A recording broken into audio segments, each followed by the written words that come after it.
Welcome to another episode of The Howl, where we feature individuals who have captivating stories to tell. Our goal is to bring people together by sharing diverse perspectives and experiences, and to inspire positive change in the world.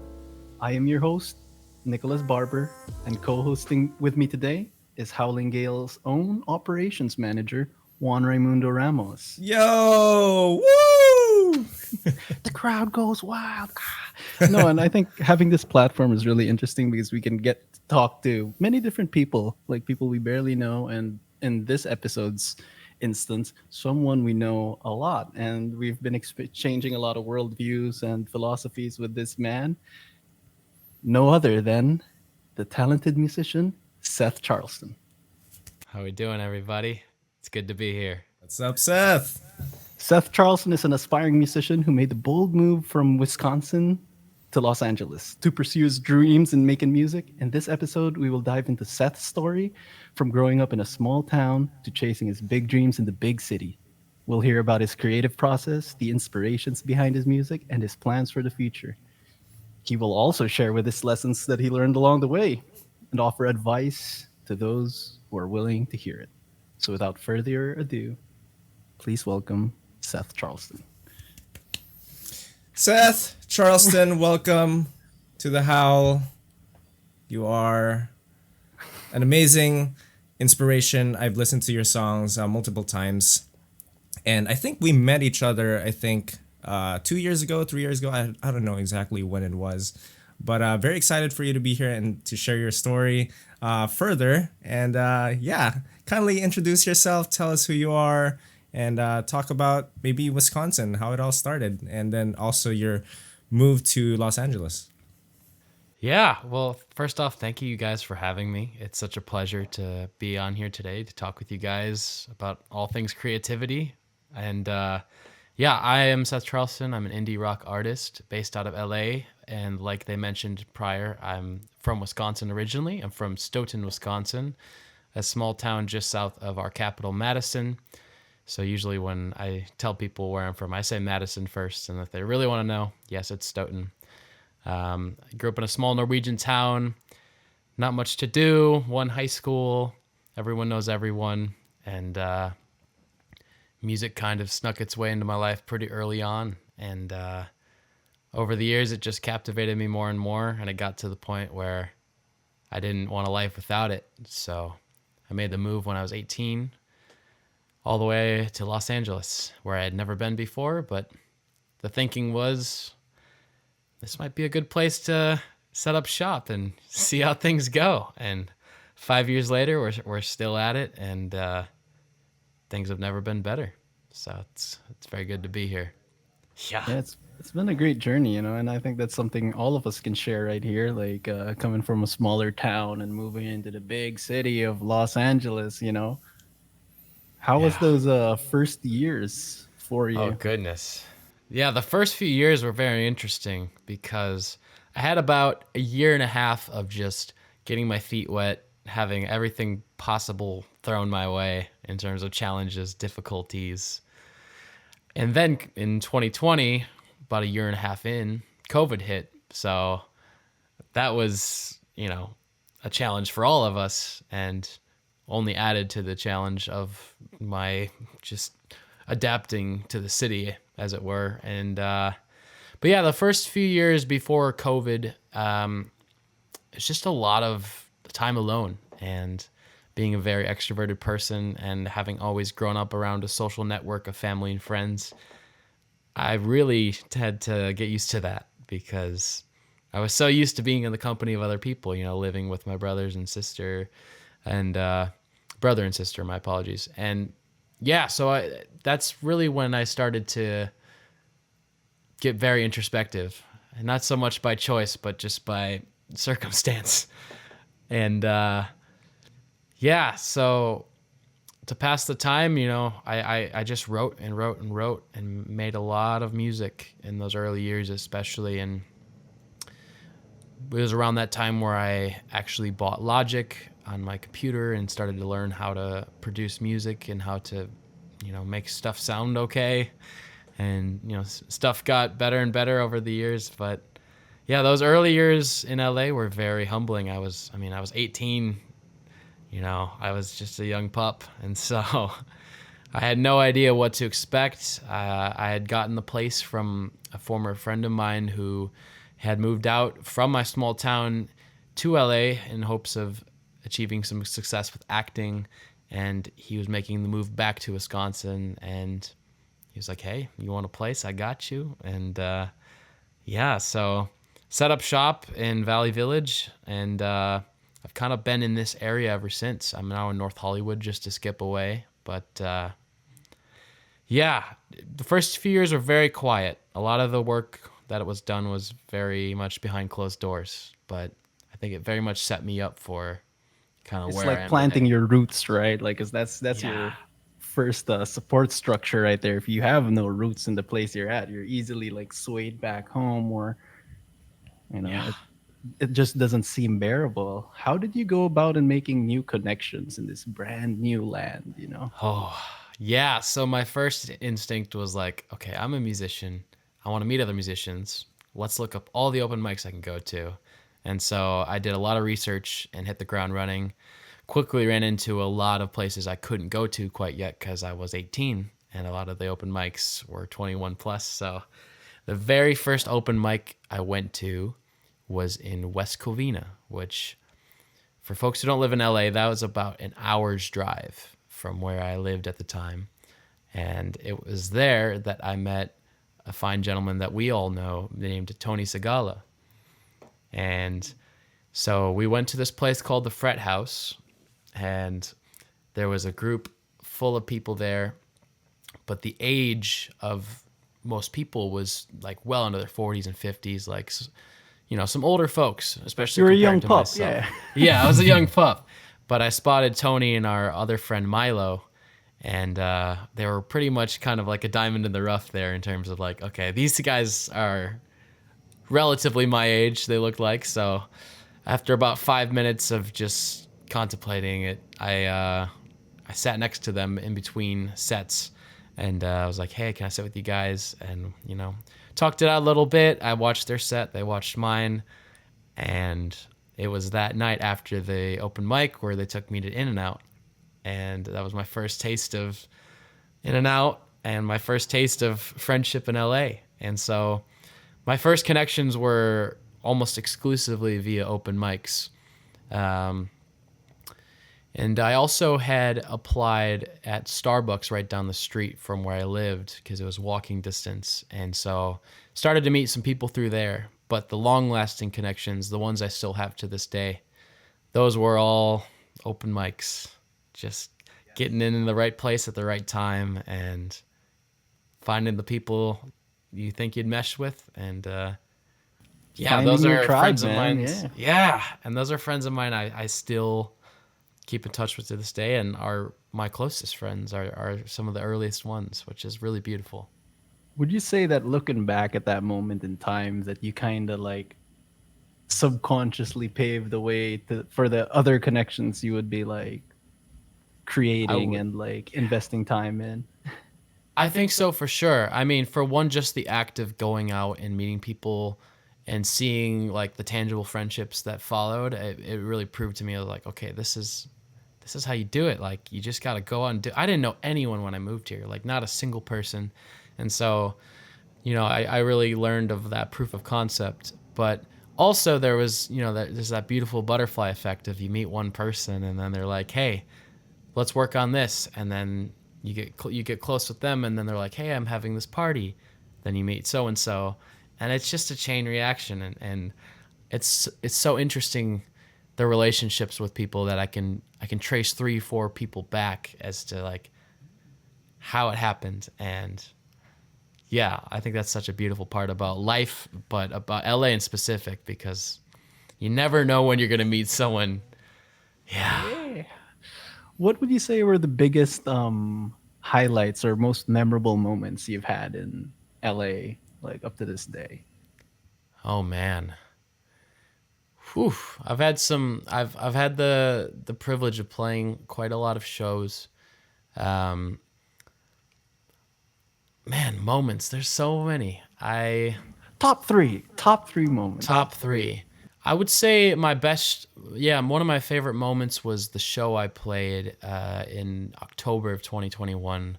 My entire family had come out to visit, and so I had scheduled a Is show this the that. Troubadour? Troubadour? No, this is the one we did at Molly Malone's. This was, yeah. So my entire family was in town, and I was like, I told the band, I was like, guys, we got a gig, and so it just so happened the stars aligned, and I pulled a really big crowd together for that too, of just friends and people, and that was one of the most special because it was the two worlds, the old and new, colliding, and I also shared the stage with my best friend Rosik Mark that night, and he's another one of those people, like I'd mentioned, I met at an open mic maybe a year into living here, and he's my best friend to this day.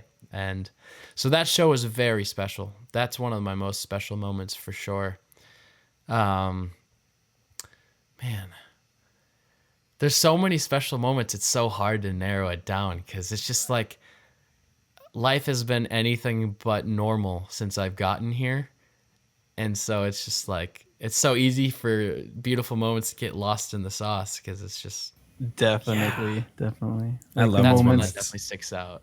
The moments just meld together, and then it just becomes like this feeling of like living in LA. I guess it's kind of like the counterpart of like living in New York, where everyone's just like, there's a goal, and you're just like, bam, going in there. In LA, it's like, oh, you meet someone, and then suddenly you're at this event, and then boom, you've met like 10 new people, and you're creating stuff together, which is crazy if you think about it. Like where else? Oh, another moment I'm thinking of that came to mind that was really special. I'd mentioned I've met a lot of people in like very random circumstances. And the reason I have my band that I currently do, I can trace back to a time where I was in the mountains of Malibu. And I was at this really cool scenic overlook that I had found overlooking the ocean, leaned against my guitar or against my car, just playing my guitar. And I was just writing something. And this guy drives by, and I look, and he looks out his window at me as if he knows me. And I was like, oh, maybe I just have a familiar face. And then the next thing I know, he pulls around up behind my car. He walks up with a guitar. He's like, yo, what's up? I'm Zach. And so, yeah, him and I became friends. And through him, I met my drummer. Through my drummer, I met my guitarist and bassist. And that was just such a cool moment. And yeah, really through that, I got introduced to a lot of people, and it's just crazy. Like right place, right time, and you just serendipity, man.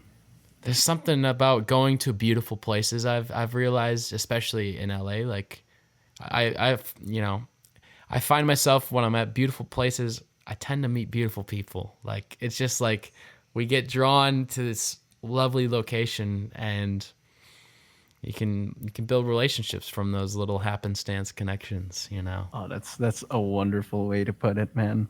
And given that LA has such a different culture from where you grew up, like how has that influenced your music career? Like like what was your perspective on music before, and then moving to LA? How did that change? Like run us through that. Yeah, I mean, to be fair, I've kind of always known what kind of sound I wanted to put forth, but I think being in LA and just being exposed to the sheer amounts of different cultures and sounds has really just elevated the sound that I've already had been working with up until the point of moving out here. And it's just turned like a single blade into like a Swiss Army knife of like different little sounds. And there's always a new artist around the corner that I have a friend or a collaborator showing me that just blows my mind as to like what is possible with music. And it's interesting because those influences just kind of make their way into the songs sometimes, however subtle it might be. It's like you listen back, you're like, oh, I hear a little bit of this in there. And growing up in Wisconsin, I saw a lot of bands, and that was one thing I was very glad about. I saw a lot of bands in my teenage years. My first ever show was when I was 15. I saw Cage the Elephant, at the Orpheum in Madison, Wisconsin. One of my favorite bands to this day. And yeah, I always saw a lot of bands with friends, but then out here, I started to meet people who just they make music, and I didn't really know people growing up who made music. So through working with people, even you get to learn about the influences that have gotten into their music, and yeah, there's something to it. And I've had the privilege to work on some very unique records with people outside of my own, and that's been quite the interesting experience. And to have those songs out there, yeah. Yes, and I'm a huge fan of Seth Charleston, guys. If you haven't checked out Seth Charleston on all social media platforms, etc., YouTube, check out Seth Charleston's songs and see for yourself how talented he is.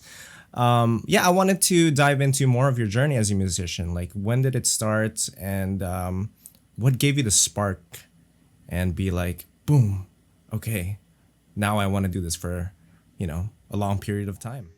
Yeah. Well, I will say I've always kind of had an inner singer inside of me. Like, I remember even being a little kid and just, one of my favorite class was, in elementary school even, was like singing in choir. I just loved that break in the day. And it wasn't until middle school where I really started to dabble in instruments. And so I had a best friend at the time. His name was Zach Yeager. And in this 5th and 6th grade in particular, I would go to his place a lot. And he had a Fender Squier Telecaster, or Stratocaster, my apologies. It was this red guitar, and he had a little tiny amp, and he was taking lessons. And every time I was over there, he would show me what he's working on. And eventually got to the point where I was interested enough to want to ask him to pick it up myself. And so I would noodle around here and there.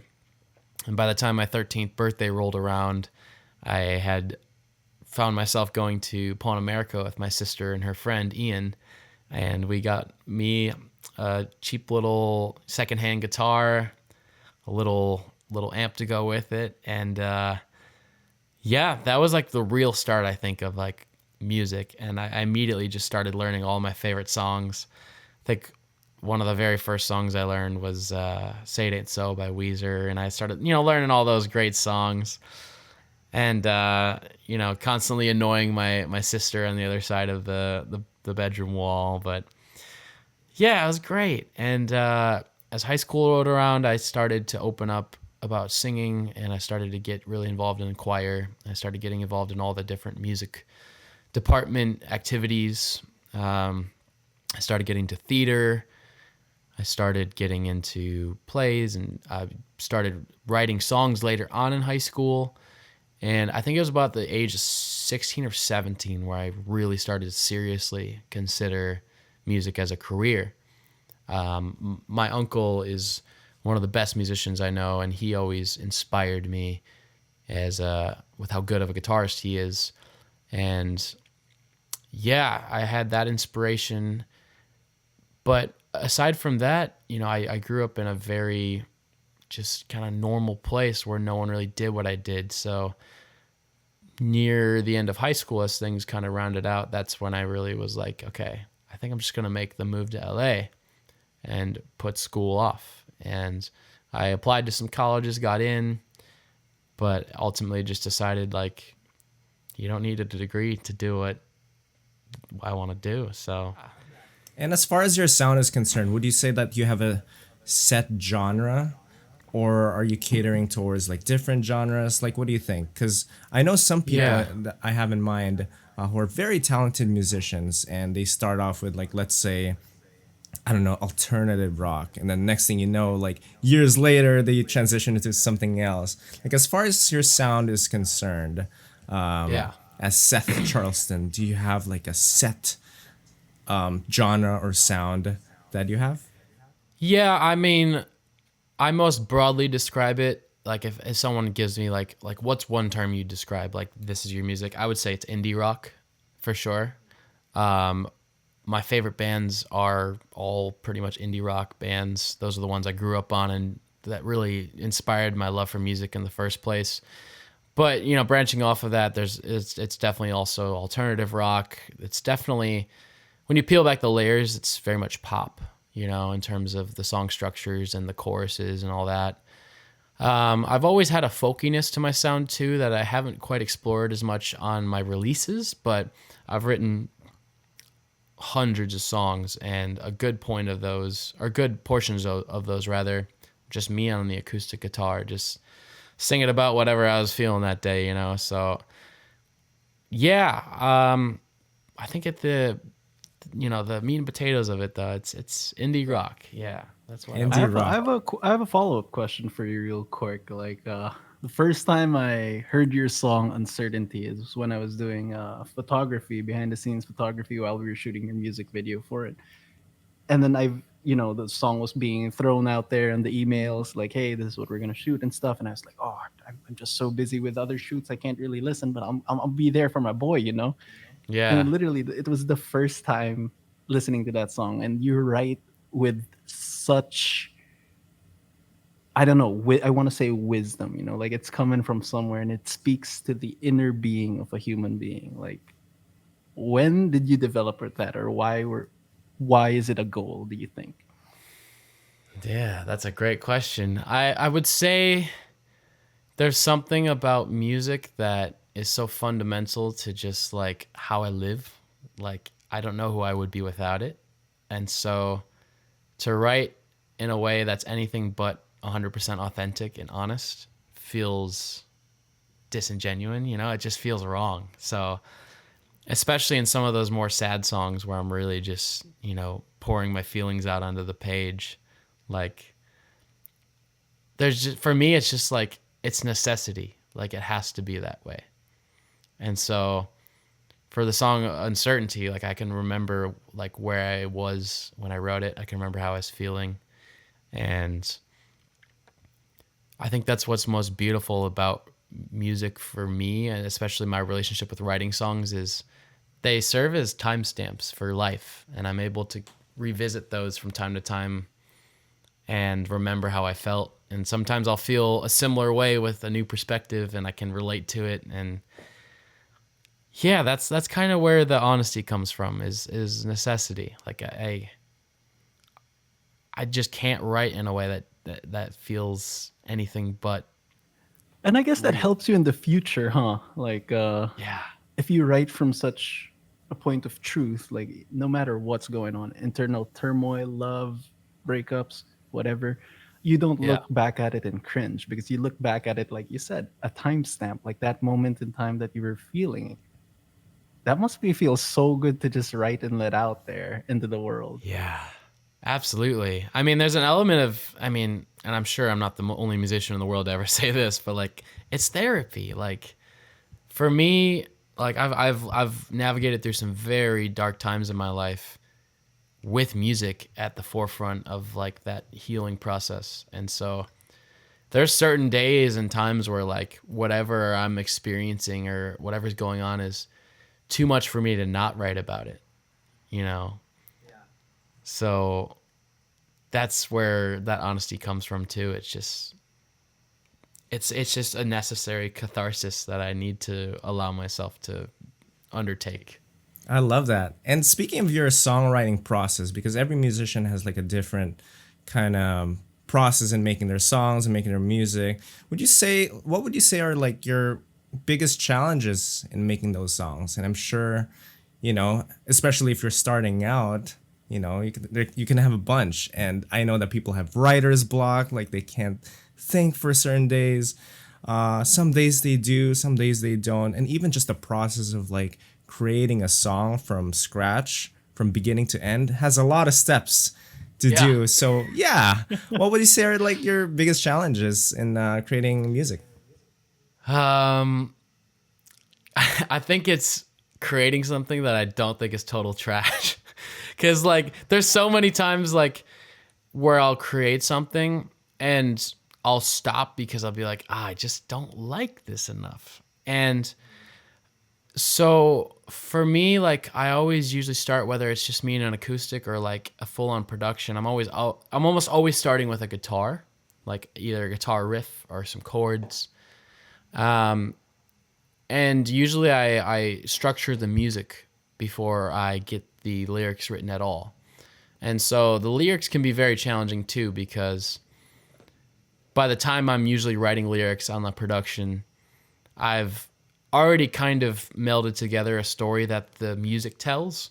And so the challenge that I usually face then is like, how do I write lyrics in a way that adds to the vibe of what the instruments and the sonic textures are already bringing forth? So yeah, I would say that's been always a challenge, and that's what makes it interesting with each and every song, because a different lyric will come out based on how the song makes me feel. And so yeah, but every song is different. Every song I've ever written comes out slightly different in terms of how it sounds and also how it was made. But that's the beauty of it. Listening to your older stuff and seeing it, like as you release more and more stuff, like we definitely see the growth in there, growth as an artist, like how you tackle stuff, how you produce, how it all comes together. Like we definitely see that. Exactly. And I wanted to ask Seth, would you say, like, comparing yourself now to when you first started writing music, would you say like you're so much better now? You kind of know the groove? I'm like in a different solar system of like how I'm able to just make music and make stuff like sound good, because when you first start anything, it's just like you're not going to be necessarily the best in the world at it. Like, there's those rare circumstances where you got, like a genius at the start, but sometimes like you got to start to be great and you're not great at the start. So yeah, for me, like I revisit some of the old songs sometimes because I have them buried in my notes, and they're cute, they're fun, but they don't have the edge and the refinement that the songs I'm writing now have. And yeah, it's cool to see that tangible growth over time of just like how much more cohesive the production sound. And yeah, it's been a long road, and it's definitely. it's And cool to while be we're here.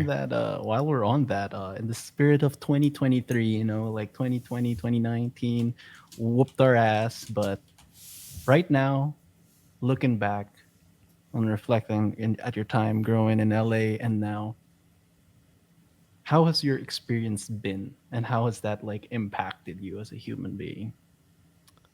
Man, my experience here in LA, like I kind of alluded to earlier, it's been anything but normal. I mean, kind of goes without saying, just given the steps I took just to get here. But it's been a lot of it's been very volatile in terms of just the experiences and the circumstances I've endured. But I think it's just who I am. I've always managed to carry a glass half full mentality, and so I'm more seasoned of a person now because of the pain and hardships I've been through, but I still carry with me that same can-do attitude and that same forward-thinking spirit. But yeah, the city has very much tested me, like to my limit, many times, and it continues to do so in different ways. But that's and there's been a lot of growing pains, but I want to put emphasis on growing pains. Like, it's getting outside of your comfort zone, and I'm grateful for it. I'm grateful for everything I've ever been through and everything that's ever come my way, because I've been able to learn, and it's taught me a lot. Yeah. Love that. I love it. I love it. Given that you've moved to LA for a couple of years now and you've developed into this musician that you are, for anybody starting out in a small town, what's some advice you would love to give to them? It's okay to feel like an outsider. It's okay to be one of the only people who does what you do. And it's okay for people who are not creative and not immersed in what you're doing it's okay for them to not understand it. In fact, it's rather to be expected. And it wasn't until I moved to LA and I found like-minded people where I I realized there was other people like me who did what I did. And so I would say keep your head down and really just focus on the music and the love of it, and never lose sight of your relationship with music, and never lose sight of what brought you into wanting to pursue it as a career in the first place, or, and because life gets crazy and life gets very difficult, but you got to remember why you're doing what you're doing. Beautiful. Beautiful, man. If that didn't inspire anyone, man, I feel inspired. Yeah. I feel so inspired. I'm always inspired whenever I'm listening to Seth's music. Yeah. It's a great man. Great head on his shoulder is what I tell him every time, man. Every time you're like in the dumps, I'm like, man, I wish I had your head on my shoulders when I was your age. So there's quite some years between us, but you're doing great, man. You're doing great, and we wish you the best in your future endeavors. But moving on to the next question, like given that cultures are so so different and so Yeah. magnificent in LA, like the moment we met each other, it was like right before COVID. Yeah. Right before COVID, it was in a film festival for Howling Gale's Lifeline, and ever since then, man, we've just like started hanging out more, going out more, sharing each other's stories, cultures, and stuff. And for those viewers at home, actually, Seth has actually been to the Philippines, I have. and for Oh yeah. that's something like when I talk to people, like when I talk about the Philippines, they can't really understand it. Like they say all these big words and assumptions on what the country is, but until you fully step into it, until you fully understand the people, the culture, how things are done over there, like it's just something very different here. And I just want to ask you how that was like as you were getting to know us, like getting to know Rasik, because even like me and Rasik share a very different culture, even if we're from the same country. Like he can Yeah. speak a language that I won't understand. So just run by the viewers. Like, how was it like Oh learning man. having your first encounter and then landing in the Philippines? Yeah, I mean, growing up, I was in a very homogenous town of like 99% white people. Like if you weren't white, you stuck out like a sore thumb, and there wasn't much of culture there beyond just like that small town rural feel. So when I moved here and like, immediately just started meeting people from all different cultures, and I met Rasik, who was my first Filipino friend, and very much just like my foot in the door for what I would grow to experience in the following years. And yeah, I remember like the first few times like, going to his place and like trying food, and I was like, I have no idea what this is called, but this is like the best thing I've ever had ever. This is awesome. And it's interesting because the more I've gotten to know like Filipino culture and just the general sense of community that it brings, and the demeanor of people within that culture, like, and just the more I've known myself, the more clear it's been to me why I get along with Filipinos so well, is because like there's a lot of similarities in the way I carry myself and how I think that the spirit of Filipinos kind of manifests. And so yeah, that's been a very like beautiful thing. Like I was literally just talking to this girl I met at the park today, and she was also Filipina. And yeah, and she was like, we were talking about groundedness and how a lot of people lose that when they get to LA. And I accredited my groundedness to my Filipino friends and like being involved in that community, because I think it doesn't really matter so much with the friends I have, like what your status is and how much money you have and all these like those. It just matters if you're a good person, if you're a good hang, and if you bring good energy. Like that's all anyone really cares about, at least the friends I'm close with. So yeah, I can't say enough good things about the Filipino community. And like, yeah, when you mention the Philippines, I just can't stop smiling about it, because like that was just such a I'd never left the States before that. So having that experience was just so wonderful. I still can't believe it happened, to be honest with you. But You've yeah. actually experienced so much. Like in your first time in the Philippines, I was surprised that you actually like visited the city, visited like a bunch of provinces, tried a bunch of different foods, and a lot of people will just be like super immersed and like, yo, this city is huge. Like there's a lot of people, there's a lot of traffic. Like, what am I gonna do? But you managed to knock out so much, and I was so Yeah. surprised, man. Every time I look at your stories, I'm like, yo, my boy out here. Yeah, Like, we were out here. Yeah. yeah. What's your favorite food, Seth? Top My 3 Filipino food. Filipino. Yeah. Bistek, pancit bihon, and sinigang. Hey, there you go. Yeah. And Adobo didn't make the list. oh shoot, that's gotta be like tied for third with sinigang. Yeah. Okay. Yeah, I love adobo. Juan Anything. cooks, Juan cooks a And then- great adobo, man. Juan cooks a great anything. Juan's a great cook. Very great cook with his streaming, with his Saturday cooking streams. Oh, I'm always so glad when you need a mouth to feed, man. I'm Let's like, do it I'm again. yes. Let's make some food Yes. and sharing feed. culture that way. Yeah. Let's do it, man. It's the do it. best. But yeah, back to you, Seth. In your travels, in your travels in LA into the Philippines, were there any valuable lessons you've learned in that sense of journey that you've been having? Like you've lived a life, man. Yeah. I would say amongst everything I've learned, one of the biggest things I've learned is just the value of perspective and the value of seeing things that you haven't seen before. And just realizing what's worth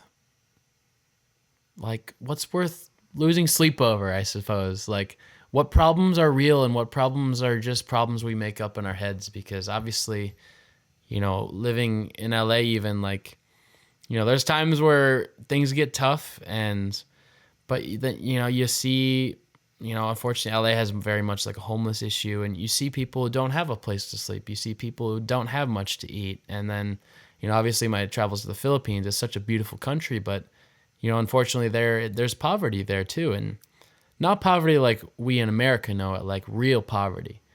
And so things like that, you feel for those people. But for me personally, like it motivates me to just seek gratitude for what I have, because I have it a lot better than a lot of people. And I think that's where the perspective has really helped me in terms of just,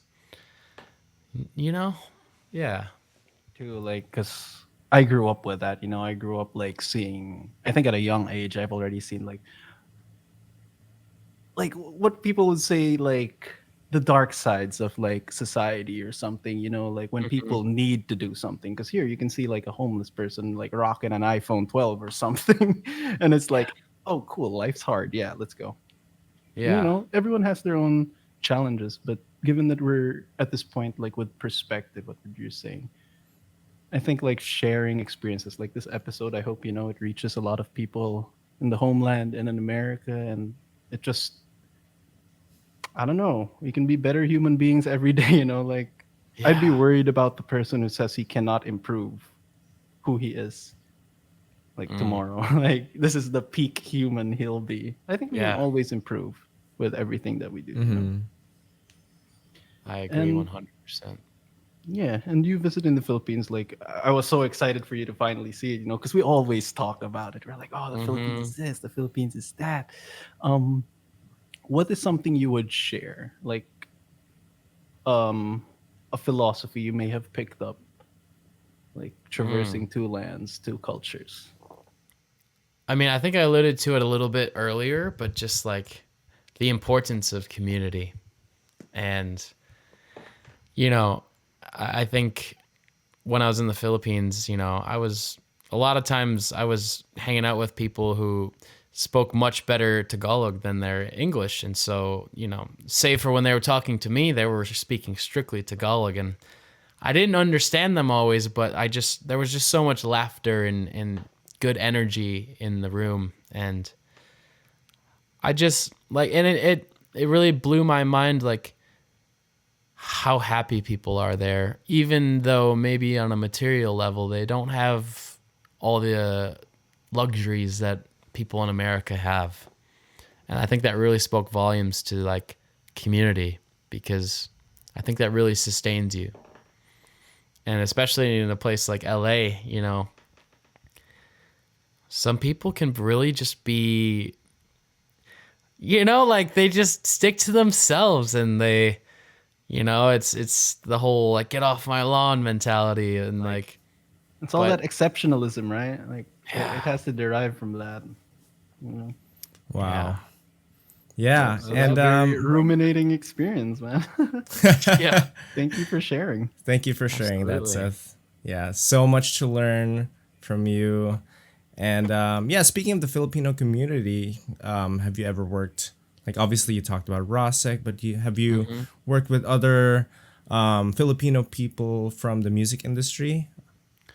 Yeah, here and there, but most prominently, I've worked with a good friend of ours. Her name is Clarence, and I've had the pleasure of working on some songs of hers. We've written a song together that's out, and that was a really special process. The song is called "Not Afraid of Me," and Rosik ended up producing that.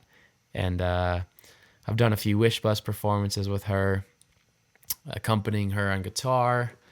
I think I maybe did one like backup vocal contribution as well on a different song, and I did ghost produce a Tagalog song one time for Rosik as well, which was very fun.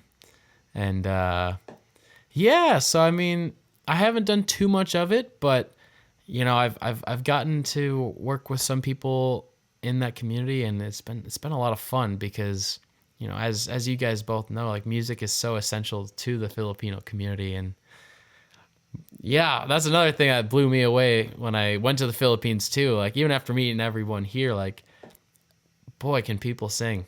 It's just like, it's almost expected, you know, yeah, even the girl I was dating at the time in the Philippines, I had no idea she could sing until we were driving her car down the streets of Manila, and she started singing, and it was like really good. And I was like, wow, you have a wonderful voice. She's like, oh no, I don't. And I'm like, yeah, you do. Like, so It's the karaoke. We take love those the karaoke karaokes. scores so seriously, man. yeah. Oh man. Fucking 50? Oh, I'll get you. I'll get you up to 100. Always 100. But yeah, I wanted to dive more into your creative process when you're making a song. You obviously wrote a few songs with other people, but as far as your songs are concerned, how's that process like? Do you do writing, and then what do? You go on a studio? Do you work from home? Do you collaborate with other what do you call them, engineers? I don't even know what they're called. Yeah. How's that? Yeah, like? I mean, at the base of it, what I will always start with is I'll start with a demo that I make in my room. So that's basically me trying to get the skeletal ideas of a song together. And over time, my demos have become more cohesive and sophisticated as I've learned how to produce. But besides that, if I have a song that I like enough to want to release, I will always take it to a professional studio, just because the kind of music that I make, it necessitates that approach, largely. Although over time I'm realizing what I can do here in my home studio and what I don't have to do. But usually going to a major studio involves recording everything professionally, getting real drums on the songs, recording in a treated room, using giant guitar amps, and just having a field day with pedals and guitars, and then it's off to a mix engineer. I have some very good mix engineers that I've worked with in the past, and once that's ready, it's off to mastering. But in terms of actually making the song itself, I always start with the music, almost always. Once in a while, I'll have a lyric that just like comes to me, and I'll be like, oh, okay, maybe it'd be cool to write around this. But I've never been one to like write a whole like song's worth of lyrics and then try to like make music to it. It's always been the other way around for me, because, and I've really been learning this lately, like more clearly. It's like when it comes to music, it doesn't really matter what style you do. All that matters is that whatever vibe you're going for, yeah, that you achieve it, and that like it's all about vibe. So, you know, I've been asked too in the past because, you know, I play a lot of different instruments. I'm most proficient at guitar for sure. But, you know, I definitely could be a lot better at guitar if I spent more time trying to be like a shredder or a soloer, you know, and be. But for me, I'm not as concerned with making the music as technically complex as possible. All I care about these days is making a song that has just a very thought out and put together vibe.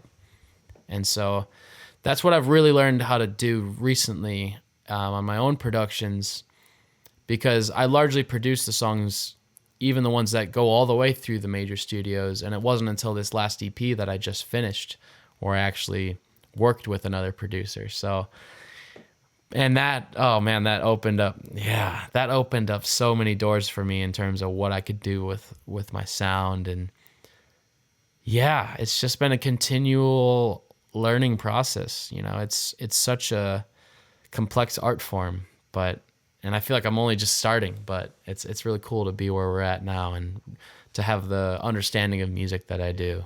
Absolutely. And one thing I also notice about you is, you know, even with your songs that you release, I notice you posting, you know, Instagram stories about just lyrics, like a lot of lyrics, a lot of different, you know, a lot of different songs that are not necessarily out, and they seem just like poetic, you know, paragraphs, but they're very beautiful, right? So yeah, along with that, and also with your songs, like where do you get each of those songs inspirations from? Like for example, like for Uncertainty, and then for Cold Shoulder, and then for Stay True, like every song that you have has a different story, right? Like where do you get each of those inspirations from? To speak broadly, it's always life that inspires what I write. And I live life pretty hard, man. Like I like to get myself into situations, and sometimes, you know, even relationships, and sometimes those can get messy. And, you know, all the imperfections of life, those usually inspire my songs. And, you know, like Uncertainty was about a time in my place where I was going through a lot and was trying to mend a failing relationship. And Cold Shoulder was about a girl who broke my heart. And Stay True was about the lessons I had learned in my time leading up to making that song in LA. And, you know, you know, the chorus of that song was about staying true to your word, which is something my dad always taught me. So that's where the father told me to stay true to my word. So that's what I'll do. That's where that comes. But yeah, I think just life, man. And sometimes the song will just inspire a kind of made up story in my mind too. And I do want to emphasize that too. Like, not 100% of my songs are written about like concrete events that happen in my life. Like sometimes songs are abstract, and some, you know, it depends on the song, I suppose. You know, it's not always that way, but like a song like Heavy on the Weekend, which is a song that I'll be releasing soon, that's we're all really excited about, everyone has worked on. It has nothing to do with my real life. Like I remember creating that song. I'll tell you about that real quick. So I started with the bass line, like the dun dun dun dun dun, and then I immediately came up with that lyric, it's getting heavy on the weekend. And I was like, oh, that sounds good. And so I initially just wrote out that chorus to like a looping bass line. And then I ended up just like realizing like, oh, I could write kind of a story based on what the song I Don't Care by Ed Sheeran and Justin Bieber tries to tackle, of like the feeling of being at a party full of people you don't care about and just wanting to be with the one you love, you know? And so sometimes like it just happens. Like I can't even explain it. Like that's something so beautiful about a music is like, and something I've learned too is like ideas just come to you. It's not necessarily always your idea. And the more I've learned from other creatives, the more I realize like we're merely just like channels that ideas flow through. And, you know, so one thing I've really prioritized. Yeah. I wanna bounce this to you. When I'm in like Sure. writing groups, like film writing groups, writing about Mhm. stories, short films, documentaries, whatever, and then people are like writing, and as a writer, you can plan Monday to Friday, you're gonna write 2 hours a day. Yeah. And probably on 4 out of 5 of those days, you come up with nothing. Mhm. But on the fifth day, you're like, it just happens, you channel. Like the Mhm. artistic channel just goes onto the paper, Relatable. and probably in the next week, you're gonna scratch all that out and get a better idea. Uh-huh. So that's Yeah. the chaos of writing, man. Yeah. But it's the art of doing it, I think, is what's most important. And like I've written like over 300 songs, and like I have like 10 of them out on Spotify. Like not every song makes the cut, but it doesn't mean what you made isn't, it can't be special if you don't decide to put it out into the world. I think all that's really important, and this is something I learned very recently, is just like keeping that channel open for ideas to flow through. And that's what's really allowed me to just continue to create. I feel more creative now than I have in a long time, and that's been very like revitalizing and refreshing. And so I'm riding that wave right now, just continuing to experience life and continuing to write about it, as it comes about. So Love that. Awesome. Very excited for your upcoming songs too. But Yes. yeah, as far as your audience is concerned and people who are listening to your songs, including me, I'm such a huge fan. Do you sort of, through your songs, do you have any sort of like things that you want them to take away, like lessons from those songs? Like, for example, Stay True or any of your other songs. What do you want them to learn? Yeah, that's a good question. And it's interesting because I'm going to tell a quick story that inspired my thinking behind like how I want people to perceive my songs. I discovered this Icelandic band, and they're called Sigur Rós, and they write all their songs either in Icelandic or in this made up language that they use called Hopelandic. And either way, I don't understand at all what they're saying. Like you hear the vowels, and some words sound faintly like English. And then I read about them on their website, and they were saying like, we don't exist to try to make people think or feel a certain way. We just create how we feel and let people draw their own meaning from it. And so I think the more I go on with my music, like I'm realizing like I can try and create with an intention of like, and vibe and try to make people feel a certain way. But I was just watching an interview that Dave Grohl was saying, like, he's like, the second you go onto the mic, like the song is out there. It's not yours anymore. And like, so it's like, I can tell my story, but I don't want to, yeah. So I don't necessarily, if there's one thing I would want people to take away from the music, if anything, it's just connection. Like if they could feel connected with it and find some way to enjoy it or apply meaning behind the lyrics to their own life, that's all I could ever ask for. But anything beyond that, like I don't want to sit here and necessarily preach too much, because the music speaks for itself and it speaks to everyone in a different way. So I just want people to have the freedom to experience it however they do, Excellent. And speaking of music, this is a chance for you to talk about your upcoming projects. Yeah. You talked about your EP and you talked about Heavy on the Weekend. Yeah, talk about the things that are kind of coming out hopefully this year, right? This year? Oh yeah. So I haven't released any music that is solely my own since, gosh, like October of 2021 maybe. So it's we're coming up on like a year and a half. And so I have an EP that I spent all of last year working on and a little bit of 2021 as well, the back half of it. And there's 4 songs on there, and they're 4 of my strongest songs to date in terms of, just the production, the quality of the songwriting, all these things. And, I worked with a very talented producer by the name of Sean Zuzek, who helped me bring these songs to life in a way that just further enhance what I was already doing, which wouldn't have been possible without his contribution. I worked with. It was more collaborative effort than it ever had been prior, and so yeah, I'm getting ready to release that.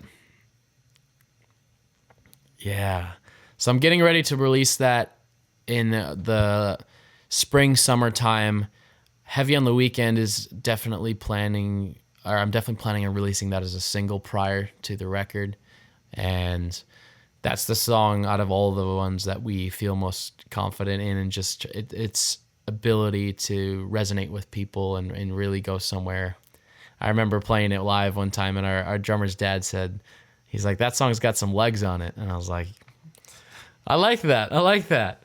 So yeah, we're getting ready to release that, and I'm just getting ready to make this year full of releases and just get more music out there for people to discover and have a good time with and see, and I plan on playing some more shows as the year goes on. I haven't played any yet to start the year, but there's a lot of plans for that, and hopefully some sort of touring to go on as well. There's a lot of lofty goals, so I'm taking each day as a means of just kind of inching myself closer to those goals. But the focal point of this year and what I'm most excited about is just releases, music, just getting stuff out there. And, soon I'll be working on some videos with hopefully you guys on some of these songs. And I'm stoked. I'm Give the people what they want. Let's do it. Yes. All right. So yeah, thanks for sharing all of that, and we love you and learning so much about you.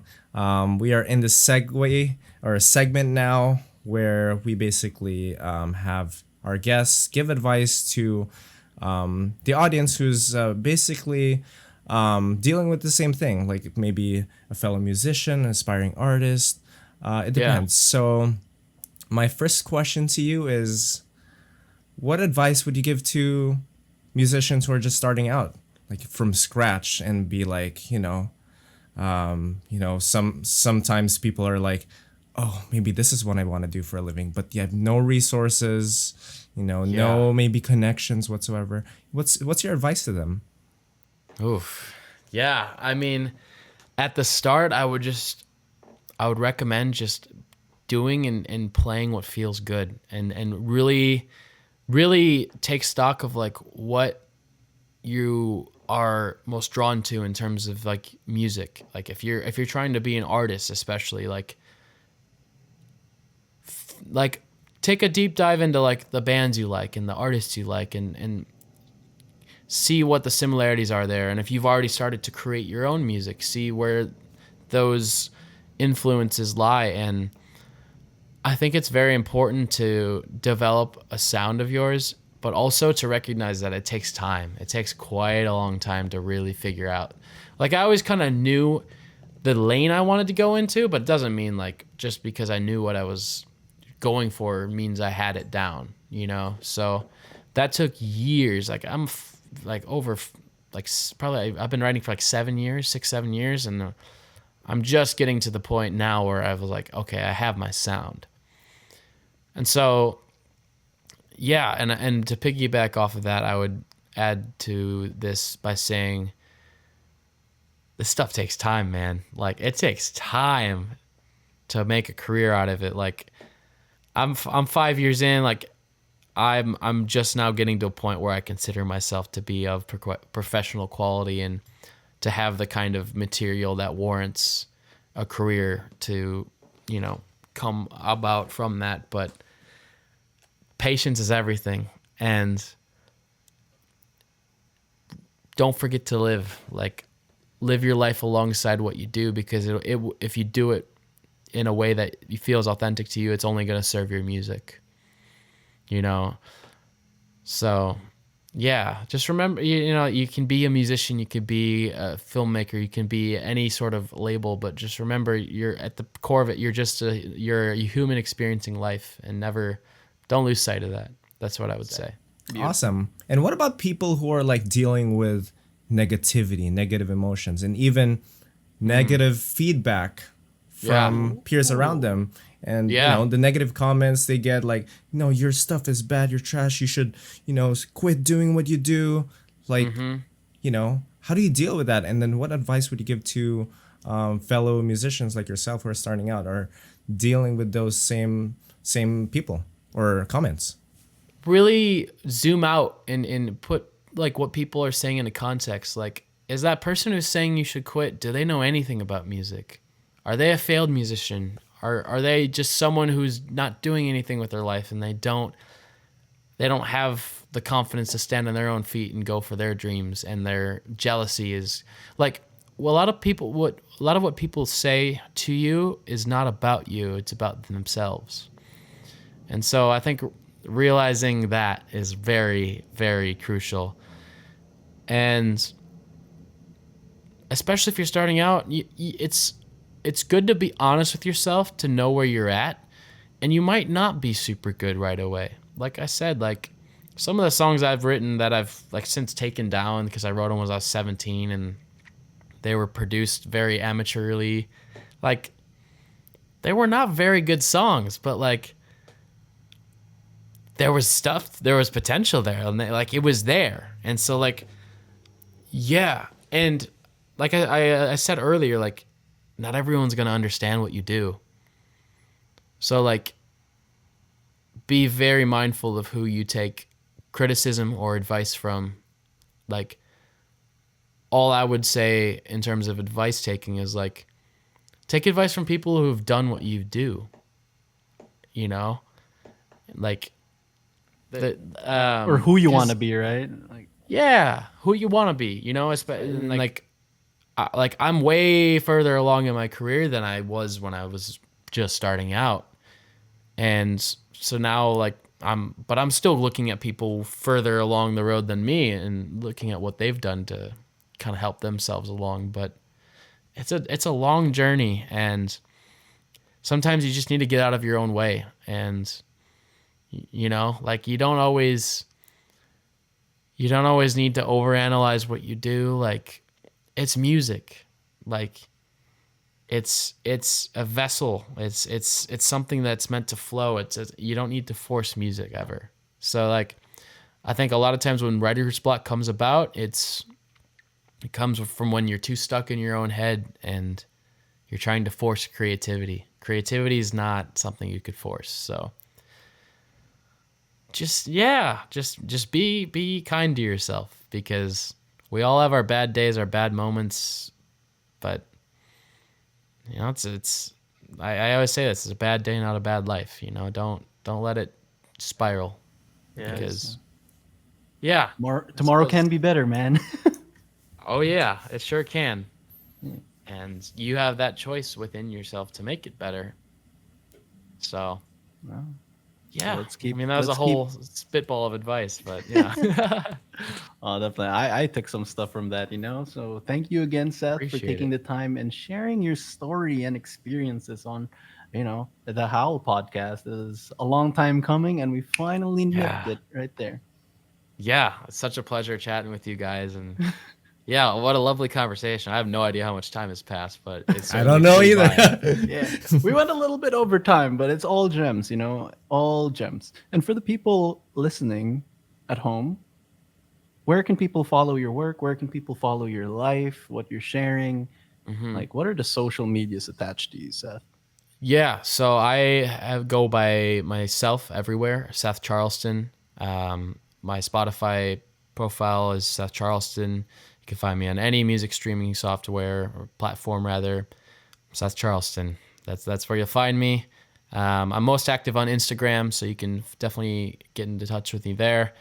Would love to share with everyone what I'm working on. And yeah, a lot of new music coming up soon, so I'm very excited. And I'll be excited to see who I can bring along for the ride. Let's do it. I'm excited to hear your new EP. Heavy on the Weekend is what the EP is called, right? No, it's actually going to be called Head High. It's the Head High EP. Heavy on the Weekend is gonna be on that record as well. But I also plan on releasing that as a single, so you can stay tuned for that. But Head High EP, that's no dates yet. But I'm excited already. I'm sorry. Yeah. Very, very excited myself. So, yeah. Well, All right. it was an absolute pleasure. Yeah. Thank you again, Seth. And it has been a pleasure with me, your host, Nicholas James Barber, and Juan Raimundo Ramos. Thank you guys for listening to The Howl, and we'll catch you next time.